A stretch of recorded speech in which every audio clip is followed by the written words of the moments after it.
All right. Good morning, everybody, and thanks for coming to my talk. Nights and talent can be pretty short at this time of the year, so I appreciate people got up early. The talk itself is titled Security, Moore's Law, and the Anomaly of Cheap Complexity. And I currently work for a team at Google called Project Zero, which specializes in doing offensive research in order to better inform defensive decisions. And a very recurring theme in all of our work is the importance of complexity and the difficulty of containing it. So if we look at the computing landscape, we are all observing an escalation in complexity, and we've been observing this for a very long time. It's been almost 20 years since I wrote my first computer attack, my first exploit, and I got hooked back then on the entire idea that I could make another machine do something that it really shouldn't be doing. And ever since, I've been working very, very hard to keep up with all the changes in the computing stack, keep up with changes in operating systems, keep up with everything happening at all points. And interestingly, in spite of working quite hard, every year I have the feeling I'm falling further behind, meaning my understanding of the computing stack as a percentage of the entire stack keeps on shrinking in spite of me working pretty hard. And for the longest time, I thought this is because I was getting old, or perhaps because computer network attack is a young man's game. It wasn't until earlier this year that I realized, no, wait. A modern CPU is factor 1024, well, has factor 1024 more transistors than the CPU that I used to work on 20 years ago. So things are getting more complicated all the time. And this factor 1024 does not even account for things like graphics units, NICs, baseband chips for Wi-Fi, for Bluetooth, for cell phones, or linear algebra or machine learning CPUs like the TPUs that Google is now putting into their data centers. So if you think about it, the feeling that it's hard to keep up with all the complexity is objectively true because things are getting objectively more complicated at a superlinear rate, and our understanding of things tends to only grow at a linear rate. So along with this escalating complexity, we have been observing an escalating security problem over the last years as well, in the sense that this escalating complexity drives escalating security problems. And it's interesting that for the first 10 years of my career in security, I was quite convinced that the security thing is going to be solved very soon. There's an infamous mailing list post from me from November 2000 where I publicly wonder, do memory corruptions and attacks based on memory corruptions have any future? And it's 18 years later, and I was very wrong very publicly then, because I think we're still looking at 20 more years of having fun with memory corruptions. So the lesson that I took away from the last 18 years was the only few places where we've ever managed to build something that was actually reasonably securable were situations where we managed to contain complexity. We have some examples for software packages that do not develop remote attacks or remote vulnerabilities all the time. But they are few and far between, something like SSH or Qmail, and they usually achieve their security by being very, very harsh in not allowing complexity to get out of hand. And this talk will examine, if we're seeing all this complexity, where is it coming from? What is driving the complexity that is in turn then driving the security problems? And the two driving forces underneath are interesting because they sit at the intersection between computer science, mathematics, and economics. So we can't speak about complexity without speaking about Moore's law first. Moore's law is on this slide depicted in a red line as predicted in 1975. It looks like a straight line in this diagram, but this is a logarithmic scale. So this is really exponential growth in the number of transistors per area. And we can see that we, as a species, we're underperforming Moore's law a little bit, but not by much. People talk a lot about Moore's law being dead, or us being at the end of Moore's law, but that only applies to being able to switch on all these transistors at once. The pure density of transistors is still trending up and will be trending up for the next 10 years or so. So we're still on an exponential curve when it comes to more transistors per area. And this increased densification is coupled with us shipping ever more CPUs every year. The slide here is stolen from an ARM marketing deck, where ARM is telling us that in 2016 they shipped 17.7 billion ARM cores. And the growth rate back then, we have to assume that they're shipping 21 billion ARM CPUs per year. Now, let this sink in for a second. This means we're adding 3 computers per human being on Earth per year to the existing corpus of computers, and this only covers ARM. So if we think about other CPU architectures, or something like RISC-V, we can probably assume that this trend will only continue to grow. Meaning, by now, we're sprinkling CPUs into things like we put salt into food.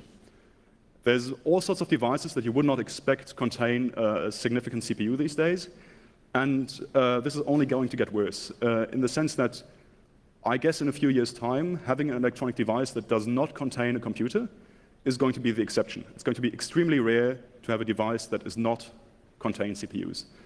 Some examples for things you wouldn't expect to contain a CPU these days. Any USB-C cable will have an ARM Cortex CPU inside. People wonder, why are the Lightning adapters for like Lightning to DVI so expensive, $40? Well, they contain an ARM core with 256 megabytes of RAM that boots an XNU kernel. This is an adapter, which now has a full computer in there that is, I don't know, on the order of a PlayStation. So we're really adding chips everywhere. While we're doing this, device design is undergoing something that is called the shift left, where in the traditional product design cycle, you had several phases that were overlapping. So we would start design the hardware, and when the first hardware prototypes came online or were working, we would start writing software for it. And then when the software started working, you would start integrating and testing and so forth. But time to market is essential these days. So device designers are undergoing this shift left process where they try to overlap things more, which means they often start designing the software before the hardware is even fully designed yet, and certainly before the hardware is even available in workable form. So the software gets designed and the hardware gets co-designed at the same time, and that means in practice that everything is much more shaky. Try writing software for a computer that doesn't exist yet, and then when the computer does come into existence and has some late-stage changes to the hardware, you need to adapt your software to these changes that came in relatively late. This translates to, well, shorter time to market, but everything is more wobbly. Now, people tell me I'm often quite pessimistic about our progress in security, but I have to admit we have gotten better at security in the last 18 years, and we've gotten significantly better at security. Our problem is, though, that we're being outpaced by an explosive growth in insecure computing while we're getting better at security. So we're getting better at a certain rate, but the growth of computing as such is so drastic that we just can't keep up. And this diagram here shows the actual and projected growth of internet-connected devices, or generally connected devices. And the prediction there is that we'll hit something between 25 billion to 30 billion connected devices by 2020. And then we have to realize when we speak about a connected device, we're really speaking about a group of CPUs, all having different firmware, all running different software, speaking to each other within every device.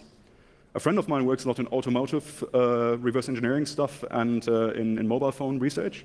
And he jokes that every device you take into your hand these days is no longer a computer, it's a network of computers. They all interact with each other. And as a teenager, you were hacking through a network, and these days you can literally hack through a device, and there's lateral movement within a device, which is a bit of an interesting concept from an attacker's point of view. So all these 4 slides can be summarized with, holy cow, complexity is escalating. But why? What is driving this crazy escalation in complexity? And the underlying driver of this is what I would call the anomaly of cheap complexity. Because throughout human history, normally it was like if you had the choice of producing a simple device or a very complicated device, it was normally much more expensive to produce the complicated device, and the simpler device was cheaper. And computing and the economies of scale that came with it have, well, flipped this on its head. Nowadays, it's often much cheaper to build something or to use something really complicated to simulate something very simple. And what do I mean with this? Well, most people think of software as adding something to a computer. But to a certain extent, you have to flip that thinking around for a second and understand that a computer without software can do pretty much anything, but you want it to do something, and software specializes your computer to do something for you. So in reality, when you do engineering, you usually want a machine to do something for you, and in theory, you could build a small machine that does the something you want, but building and manufacturing that machine is expensive. So on the other hand, a general CPU is extremely cheap these days. So you buy a general CPU, and then you simulate what you actually want on the general purpose CPU. So in a way, you are simulating a much simpler part using an extremely complicated part. So remember that software is something that specializes the CPU that can do anything to become a device that does something for you. Okay, so there's two big forces that drive this anomaly of cheap complexity. And these two big forces are, on the right-hand side, Moore's law. We've seen that we're cramming more transistors into the same area. And on the other hand, universal computation, which is a computer science concept. And universal computation really means that pretty much all important computers are identical in some sense. What this means is that I can simulate one computer using another. So in reality, I usually want a particular finite state machine to do something for me. And then I can take a general CPU and simulate the finite state machine I want. So I don't have to build the machine I want from scratch. I don't have to build the actual hardware for it. I just simulate that it exists on a general purpose CPU. And this, coupled with Moore's law, generates massive economies of scale. Because at this point, I don't need to build many specialized devices. I can build one general purpose CPU and then just build billions of it and get the economies of scale that I get from Moore's law and get everything to be very cheap. An ARM Cortex-M0 CPU, which is the low-end range of the ARM family, about 12,000 transistors, is now on the order of pennies, and probably sub-pennies if you buy it in bulk. A small development board that can run Linux costs $2 wholesale. So computers are extremely cheap. Now, a question comes, of course, how does all of this affect security negatively? And we'll discuss 4 different security challenges. These are not all the security challenges there are, but these are 4 important ones. And the 4 challenges are software security issues, software supply chain issues, hardware security, reliability, and supply chain issues. They're all intertwined. And then our problems with our lack of device inspectability. To illustrate a bit more what I mean with this is, software security, we're all very used to people using an exploit to hack a machine and then make it do something that it's not supposed to do. But it's really quite counterintuitive if you think about it, because in the real world, if I hijack a car, I can't make the car fly. Right? So it's an interesting question. How can it be that an attacker can hijack my device and make it do something that it really wasn't designed to do? And we'll examine a little bit how this comes about. The second question we want to answer is, how can it be that somebody's research code that he wrote in his dorm room 20 years ago, without any intention of it actually being widely used, just by accident ends up in a billion devices? The third question is, given that it has gotten so hard to make a CPU, to actually manufacture chips, and given that there are so few people that have mastered the high end of the chip manufacturing process, very few countries have the independence of making their own chips. And then the question becomes, can I even run computation on chips that I don't want to trust, or am I forced to trust my CPU manufacturer? And we'll discuss this a little bit. And then the last question is device inspectability. I think it's important to, in order to understand why device inspectability is important, it's important to think about the decoupling of possession and control in the digital sphere. In the real world, possession, me having a thing in front of me, usually implies I can control it. Means if I have my car here, I can decide where it goes. If I've got the tank, I can decide where it goes. Now, in the digital sphere, possession and control are not linked.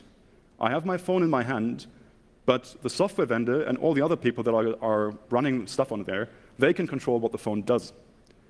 And I have very, very little hope in the current technological stack to establish control over a device I have in my hand. It's really difficult. So we'll talk about how that comes about. Let's start with software security. An important thing to recall is that securing, well, I mentioned earlier, a CPU can pretty much do anything. So secure software, to some extent, limits what a computer can do. You're imposing limits on the number of states the machine can be in, and you're imposing limits to the transitions that are allowed. You don't want your computer to just randomly start spitting out your secrets. So clearly, you make sure that the software doesn't allow it to randomly spit out secrets. So you're imposing limits on the possible states the machine can be in and the possible ways it can transit from one state to the other. And the pitfall here is, though, that computers are dynamical systems. Computers take very simple calculation rules and apply them repeatedly to incoming states to produce new states. So you have a state, you apply a computational step, you have a new state, you apply a computational step, and so forth and so forth. And the trouble, though, is that relatively simple computational rules applied repeatedly to a state can lead to really, really unpredictable and chaotic behavior. Or not. Depends. But the way to illustrate this, or in order to illustrate this, I've made these diagrams here. And we see 6 squares, and on the left-hand side, we see 6 squares, and the left column are the initial states that we're going to be looking at. And they're just 0 or 1 states. You've got white squares and you've got blue squares. And there's very little difference between these three states. You can see that there's only a 1 pixel difference between the top square and the bottom square, meaning on the left-hand side there's 1 extra pixel. And you can see that in the middle there's 3 extra pixels in comparison to the top one. And now if you apply the same calculation rules, the same update rules, repeatedly to the 3 different ones, you'll get vastly different results.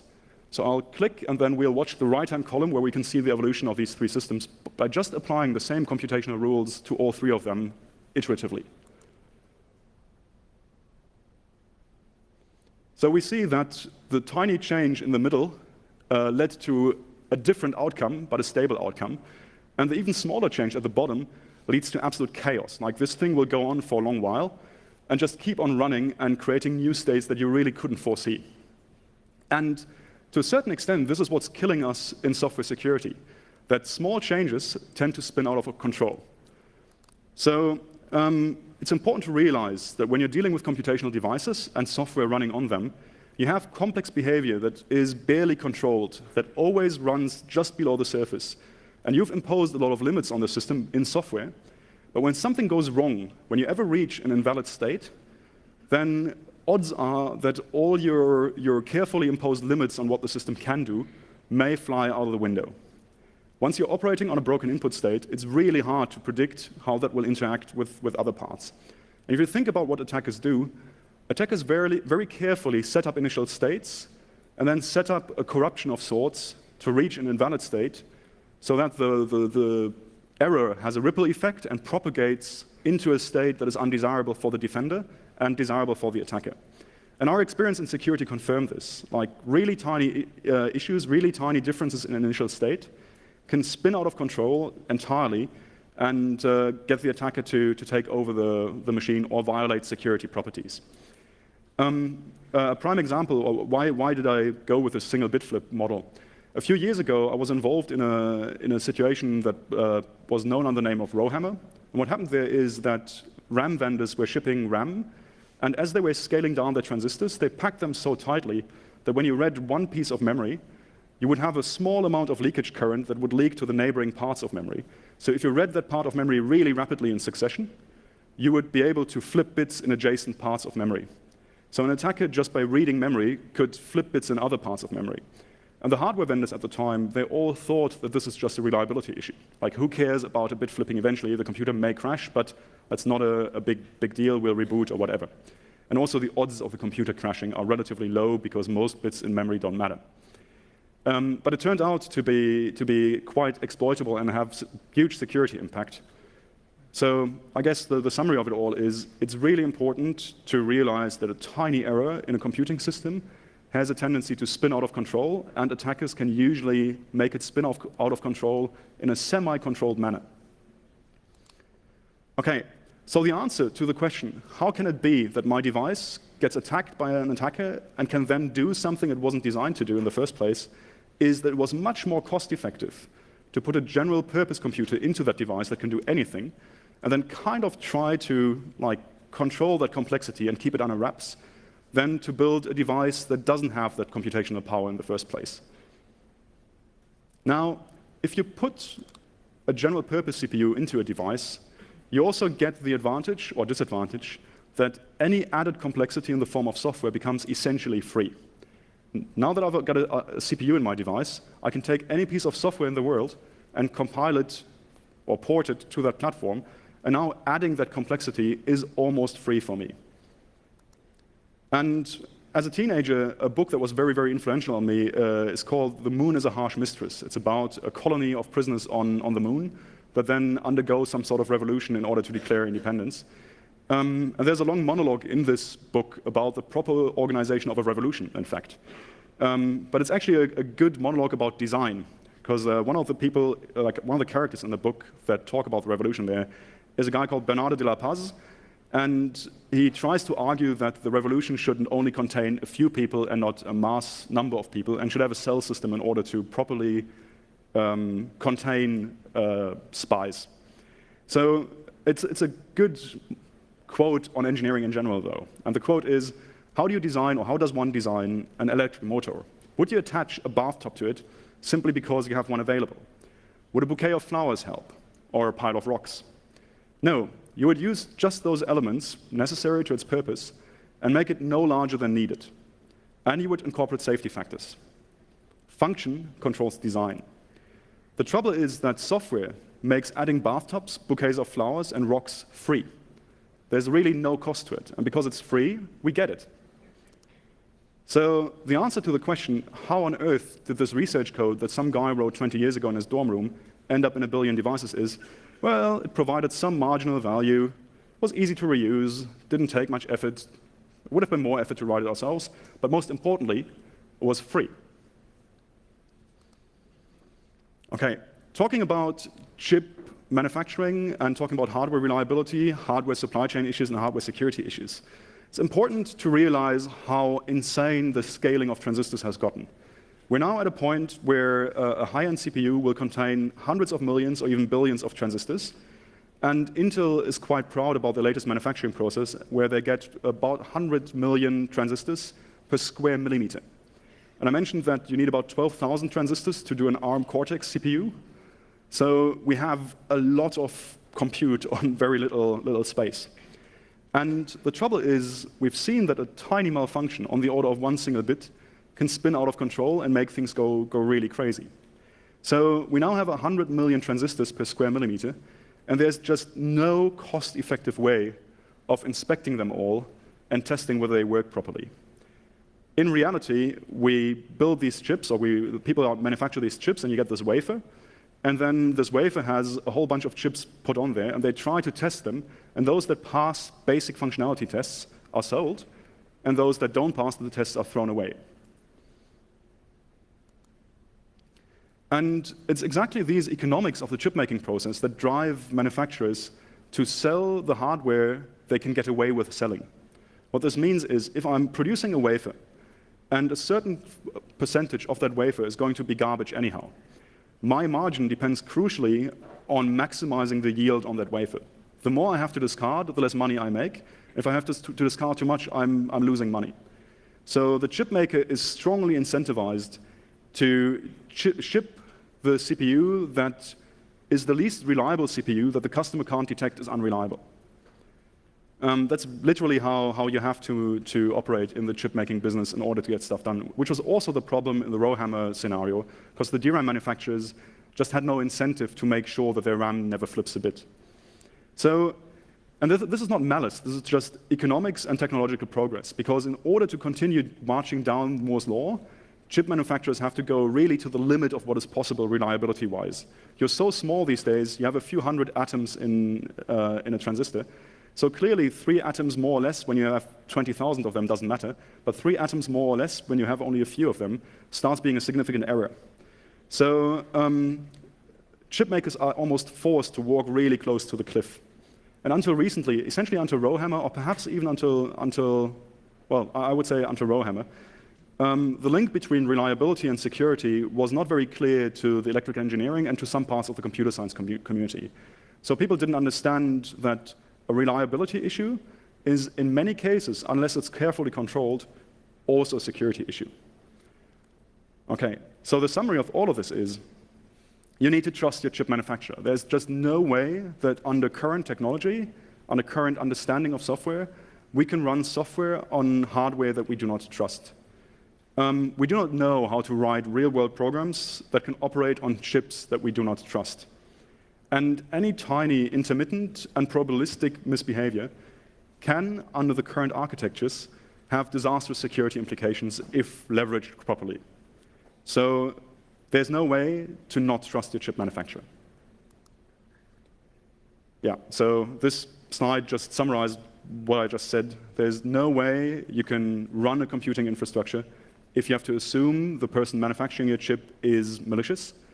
And even then, you have to remember that he may not be malicious, he may just have an economic incentive to sell you CPUs that work most of the time. It's important to remember that we all, well, historically, most people that study computer science from a very mathematical perspective. But the history of computers actually sits somewhere in the middle between mathematics and electrical engineering. And we like to think about computers as deterministic devices, but underneath all the determinism of the computer, there's actual physics happening. There's actual electrons hopping from A to B. There's some electrons getting dislodged and smashing into the sides into an insulator. There's things heating up and cooling down. And there's actual physics happening, which means computers are deterministic in the abstract sense, meaning it's useful to think of computers as deterministic, but they're only deterministic most of the time. And electrical engineers work really, really hard to keep this illusion of determinism around, because otherwise it's very difficult to debug computers. But in the end, determinism is something that has to be fought for in computers and is not a given. All right. Talking about scaling, firmware engines, and general inspectability. So scaling has yielded most of the performance gains that we've seen over the last decades. We've made things much smaller. But scaling also makes it impossible to physically inspect the individual transistors because everything is just way too small.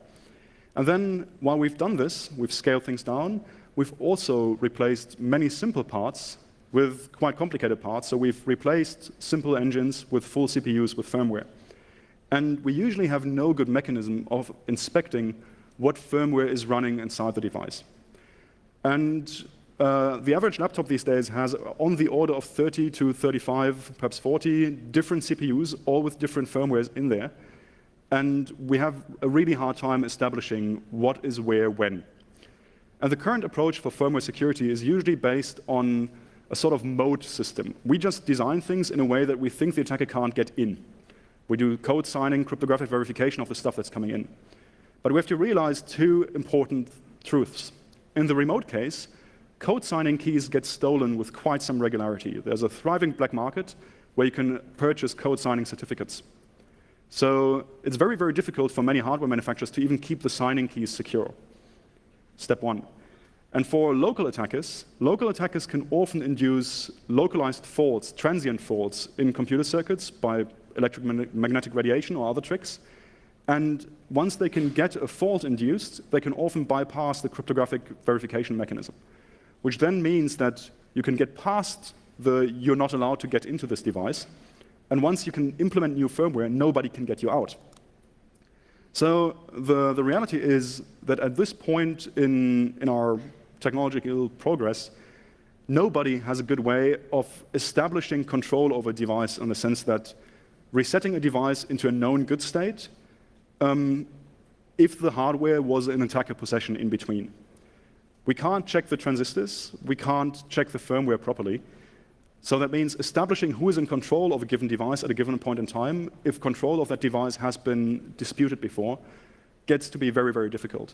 And that's a strange situation for us, because when it comes to physical devices like cars, we're very used to being able to establish control. Establishing control in computer systems, not so easy at current technology. Okay, so the summary of this is that establishing that you own this thing, not only own in the legal sense of ownership, and not own in the sense of possession, but own this thing in the sense of being able to dictate what it does, is not easily doable today. Okay. So tying all this together, what does this mean in the larger scheme of things? An important thing to realize is that to some extent, the pervasive insecurity that we have in our IT infrastructure comes from the fact that the same forces that drive IT's success also drive IT's insecurity. It is the ability to do universal computation and Moore's law combined that drive the exponential cost reduction that we've seen in IT, and that is responsible for the success of IT.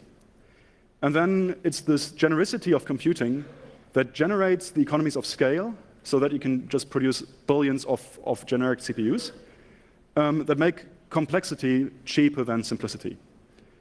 And once you have these generic CPUs, this genericity also provides near zero cost to add more complexity in the form of more software. So all of these are great economic advantages for IT, and they're the things that lead to this explosive growth, but they're also the reasons why we're struggling so heavily when it comes to securing things. And understanding that these things, like the economic advantages, will dominate the security concerns unless we can somehow align them, is important, because in the long run, economic advantages will always trump somebody saying, oh no, I have a concern here. All right, so what is next? What can we do about all of this? Short little anecdote. As I said, I'm not always known for my optimism. So when I showed the first slide deck of this to some coworkers, they're like, you really need to end on a more optimistic note. To be fair, there are quite a few things to be optimistic about.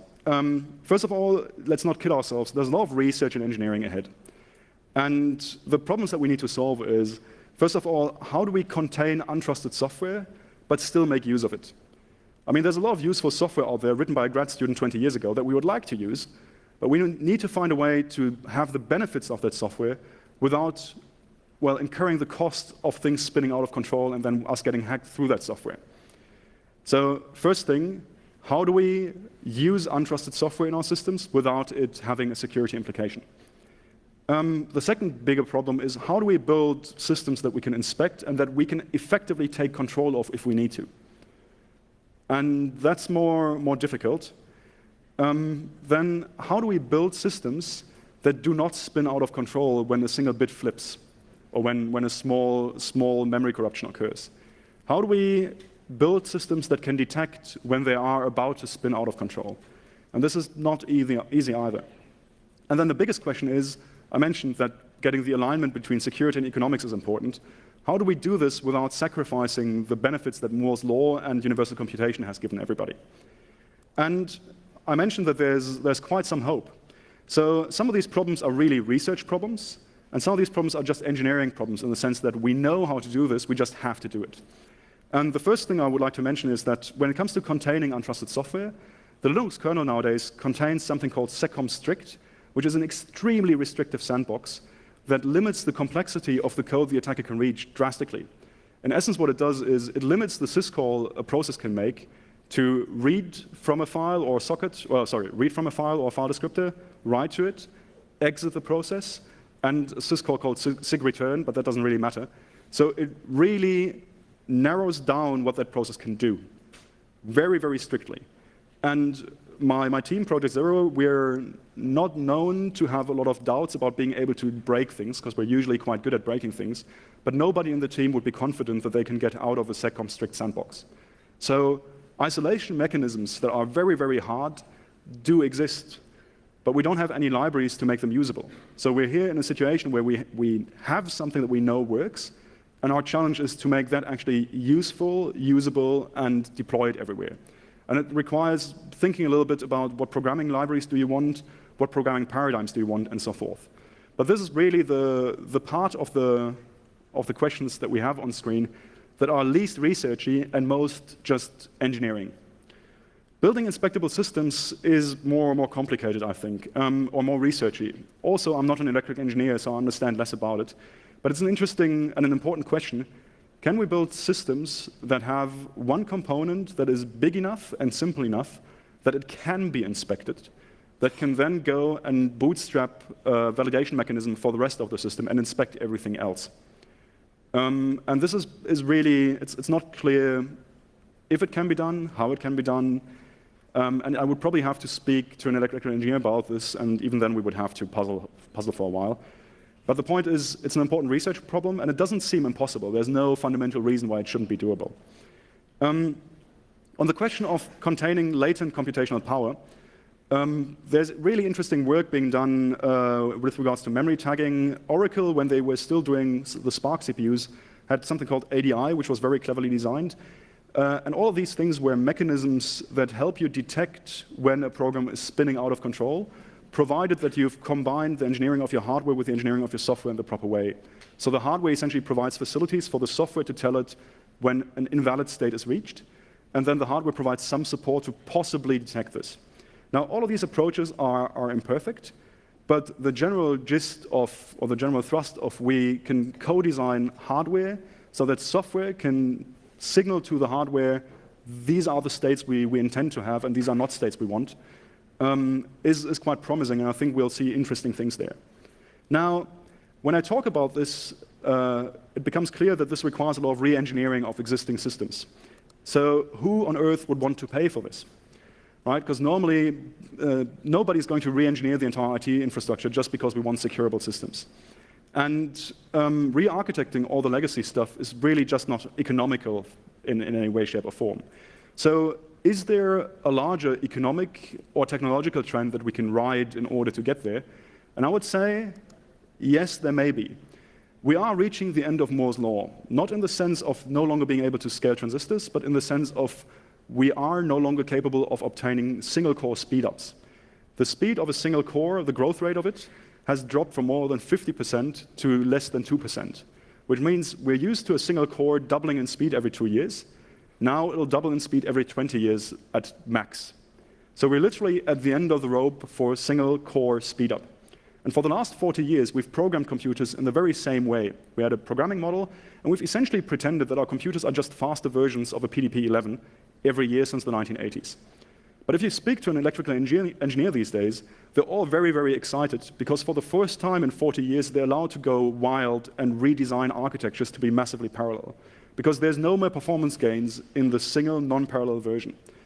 But all this parallelism cannot be harnessed with existing software either. So as we're speaking here, the way we do computing is getting re-architected, and computing will look very different 15 years from now than it looks today. More different than today looks from 15 years ago. So we're already in the process of rebuilding everything from scratch right now, and that process has started. So the big opportunity we have there is try to make sure we get the security concerns brought into that design process, because if we're rebuilding everything from scratch, then the economics of making things more secure may actually work out. Now, I mentioned that I'm not always very optimistic. I would put the odds of us actually managing to do that at less than 10%, but maybe worth a bet. Anyhow, we have a historic opportunity here to influence the way computing is done. Any questions? Thank you. Thank you, Thomas. We probably do have some questions. Please raise your hand if you do have one. We will go through them. In front here.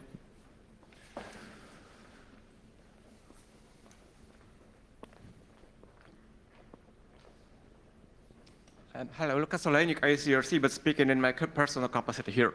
So we have a lot of changes and a lot of. Thank you very much for the talk, first of all.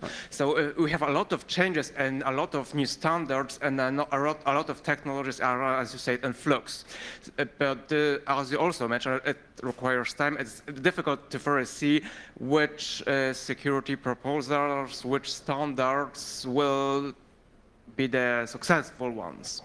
So how can you foresee whether the right and the path the people and the ecosystems take are right, and whether we won't end up in 10 or 20 years, I mean, in the same place? I mean, as you are well aware that 10 years ago, security on the architectural and software, kernel and web security web level, well, there were some proposals that could bring fruit, that could bring improvements, but it seems that they did not actually improve as bypasses were well found.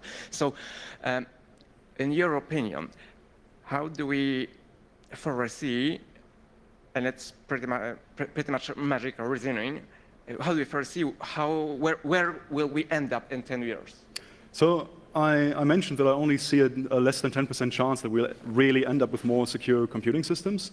And part of the reason is security, and especially insecurity, is not really well understood.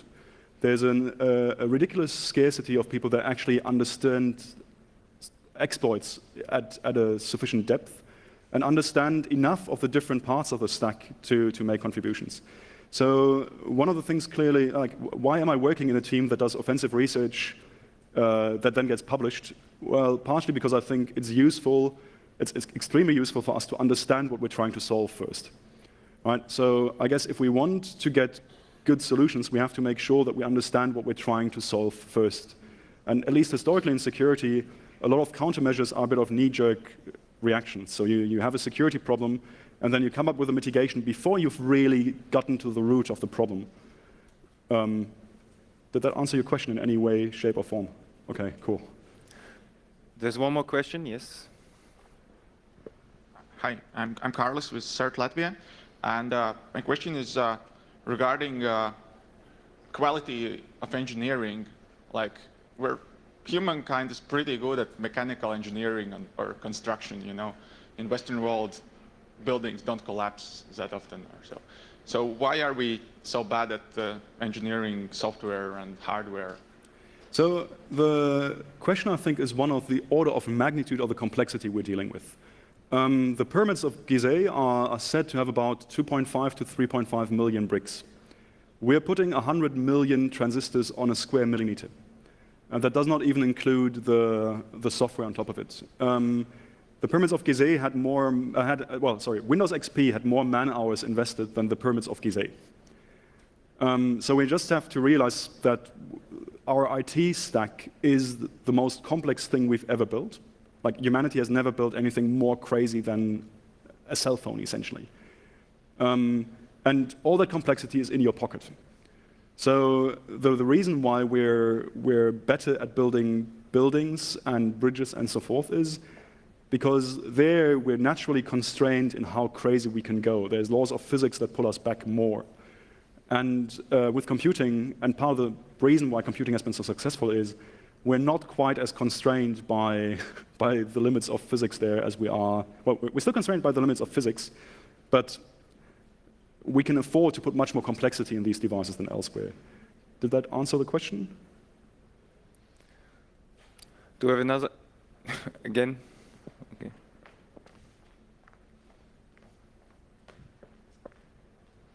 Well, actually, let me, sorry, very briefly, to the last question, one second. I guess another part is, it's still early days for computers. It's been about, what, 60 years, 70 years? I'm not quite sure how good humanity was at building bridges 70 years after first starting. So it's important to realize also the evolution we're going through. If you look at something like the evolution of flight, if you look at the very first airplanes and then how airplanes evolved in the next 100 years, there was rapid progress. But anyhow, sorry. I also remember very nice observation that software, hardware, and I mean all the layers are being controlled by seemingly different players. Yes. But it appears that one player, big corporation, is emerging that it will, according to at least the press reports, that already controls their software, but increasingly intends to control also hardware. Do you think it's a threat or opportunity?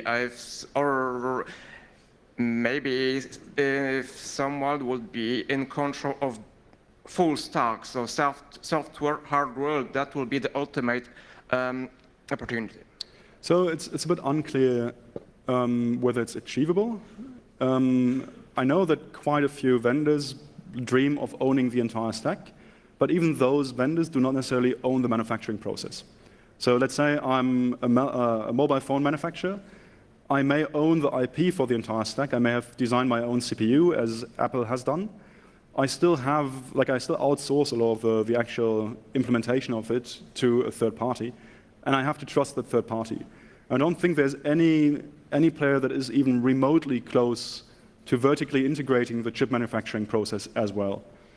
But I don't know. The supply chains and hardware are complex and convoluted, so I don't actually know how it looks in the real world. Did that help? Okay. Sorry, we don't have any more time for the questions. Please approach Mr. Dullien afterwards. He will probably be here during the coffee break. Yeah. But Thomas, we do have a present for you. Excellent. Thank you. And thank you very much for your interesting talk. And we hope to see you back soon. All right, thank you.